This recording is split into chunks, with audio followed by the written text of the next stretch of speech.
right? I did that one.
Hello, Pally.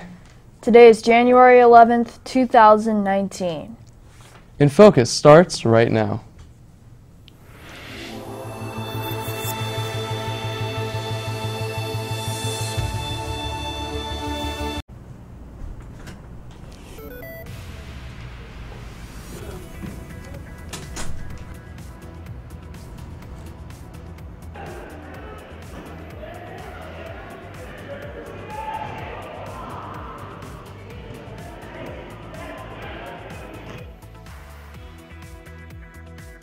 January.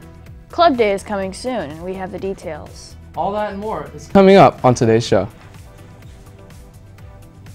Welcome to INFocus. I'm Thomas Colburn. And I'm Jason Goldie.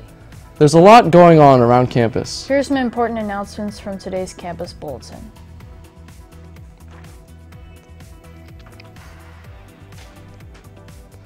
ASB has a ton of events planned for this semester, the next of which is Club Day.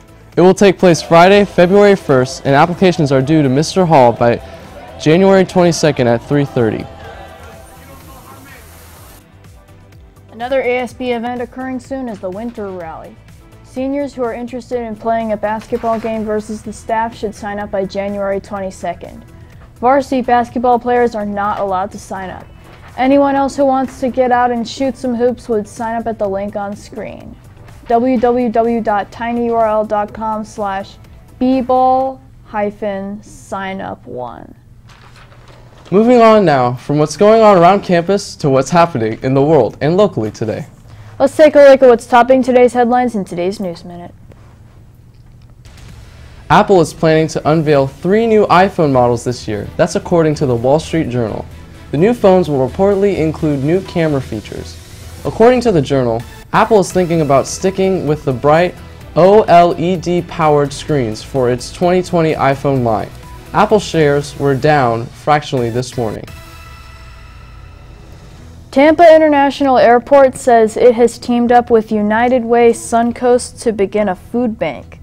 The airport has about 700 federal airport employees.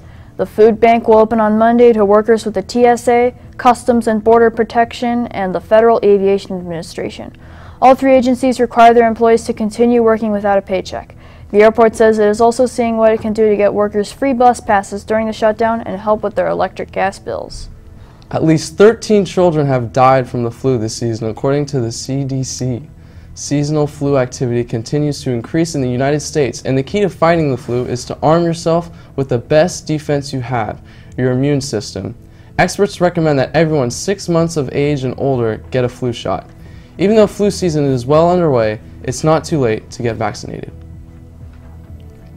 So Jason, I hear your dad dropped you off today. He drives a Honda, right? He does, Thomas. What does that have to do with anything? Well, my parents drive a Mazda, and Japanese cars are the topic for this installment of Today in History. Derek Dong, our very own resident historian, has been learning more. What do you have for us today, Derek? Well, you both have mentioned a lot of people-owned foreign cars.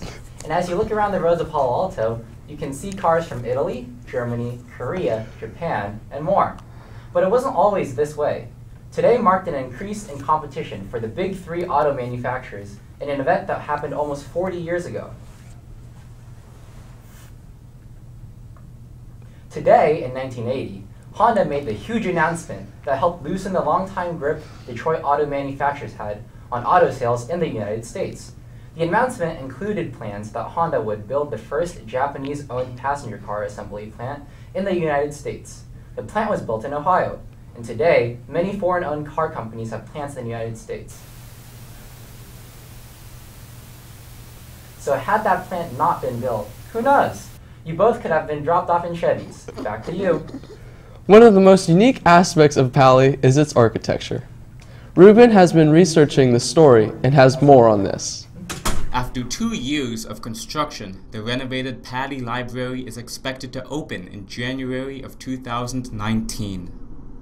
On the outside, the new library may appear like the library prior to reconstruction, but in the inside, there are some major changes. With 2 stories of space, skylight windows, collaboration rooms, a computer lab, and many more facilities, the new library is a far cry from the one before. The construction projects of this past decade are designed to fit with the architecture of Pali in 1918 and the educational needs of Pali in the 21st century. Library media specialist Rachel Kellerman tells how Pali's architectural history has changed over time. So the library has a 125-year-old journalism archive, and from reading and digitizing and organizing that archive, I've learned a lot about Pali's history. In 1919, they said they wanted to utilize the artistic possibility of the site. They wanted it to embody fine Italian Renaissance architecture, and they wanted to have the best possible buildings for students, and they also wanted room to grow. Construction designs in the 1960s favored practicality rather than the antiquated architecture from before. The original buildings, all beautiful, were not earthquake safe, and as the school grew and the programs grew, different types of learning, more project-based learning, that type of thing, larger class sizes, air conditioning, they needed to modernize the buildings. So in 1970s, the buildings that we see today, the 100, 200, 300, 400, 700 building and the 500 building were all from that 1970s remodel. Now, current buildings attempt to recapture the style of early Pali architecture while still conforming to the needs of modern education. If you look at the Performing Arts Center, you'll see the way that the windows are shaped, the way that the architecture is in terms of the way the roof line is, and just the kind of look and feel of it takes its cue from the older buildings. And the architect who designed the Peary Center, the same. It has arches, it has that look and feel. I think that is sympathetic to and complements the older buildings, whereas the 70s style architecture completely rejected anything from the old buildings. While the library is doing its finishing touches, a science expansion project is already planned, and the school bond, Measure Z, just recently passed. Pali continues to conduct new building projects. Pali and its humble library have undergone significant changes from 1918 to the present. Pali's reconstructions are for the future of education, but they are deeply rooted in the designs of the past. For INFocus, I'm Ruben van der Waan. Thanks for that great story, Ruben. Moving on now to the world of sports. Derek is in the studio now with the latest in Pali sports news. Did we get any wins yesterday? Thanks, Thomas and Jason. First, let's see what happened on the court yesterday. The Palo Alto freshman basketball team lost Thursday's away non-conference game against Los Gatos in a tight game by a score of 50-47. Now let's take a look at today's sports action. JV boys basketball hosts their first game of the day against Los Gatos at 3 p.m. The varsity boys team takes the court at 7:45. JV boys is back on the court at 5:30, this time in Cupertino. Girls JV basketball starts their game at home versus Los Gatos at 4:45. Followed by girls varsity basketball, who also play Los Gatos. Both girls JV and varsity soccer and boys JV and varsity soccer play today in Mountain View at 3:30. As you can see, Pali teams are going to be very busy today. That's all from me, back to you. Hey, did you know that Spanish gatos means cats? Yeah, speaking of cats, I heard it will be raining cats and dogs. Our meteorologist, Thomas, is in the studio with today's weather report. Thomas, what can we expect out there today? Well, it seems to be getting lighter outside. What's going on, Pali? It's your weatherman, Thomas Colburn. Let's talk about weather in Palo Alto today. So as we look at today was around 55 degrees. We had a high of 59, a low of 49. Winds at about 8 miles an hour. Humidity around 75% today. And as we look at Saturday and Sunday, we have a high of 60, low of 50, high of 60 and a low of 47. And as we look at the rest for the 5cast, we're expecting a lot of rain throughout the rest of the week. So make sure to stay inside, stay dry, and to stay warm. And that's it for weather. Well, that does it for today's episode. Be sure to visit our website to check out old episodes, check the bulletin, or to send us an email. Until next time, have a great day, Pali.